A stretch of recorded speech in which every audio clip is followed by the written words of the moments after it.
మసీదు ఇమాం మౌజన్లకు అందజేస్తున్న వేతనాలను కొనసాగిస్తూ ప్రభుత్వం జీవో జారీ చేయడం హర్షణీయమని తెలుగు యువత జిల్లా ఉపాధ్యక్షులు జహంగీర్ బాషా హర్షం వ్యక్తం చేశారు.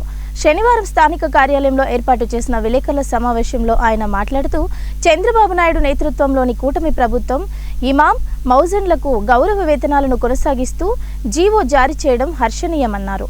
చంద్రబాబు నాయుడు ముస్లింల పక్షపాతి అని, ఇమాం మౌజన్లకు దేశంలో ఎక్కడా లేని విధంగా అవశేష ఆంధ్రప్రదేశ్లో మొట్టమొదటిసారి వేతనాలను అందజేసిన ఘనత టీడీపీ ప్రభుత్వానికి మాత్రమే దక్కిందన్నారు. ఎల్లప్పుడూ కూడా మైనార్టీల కండా చంద్రబాబు తెలుగుదేశం పార్టీనే కూటమి అని చెప్పి మరొకసారి ఈ సమాజానికి తెలియజేస్తున్నాను. ఈ మీడియా ద్వారా మైనార్టీలకు ఎప్పటికి కూడా మంచి చేసింది కూటమి ప్రభుత్వమేనని చెప్పి నేను మరొకసారి మీకు ఈ మీడియా ద్వారా తెలియజేస్తున్నాను. ఎందుకంటే గత ప్రభుత్వంలో గత పాలకులు మైనార్టీలకు ఏది కూడా చేయని విధంగా నిర్మాణం చేశారు.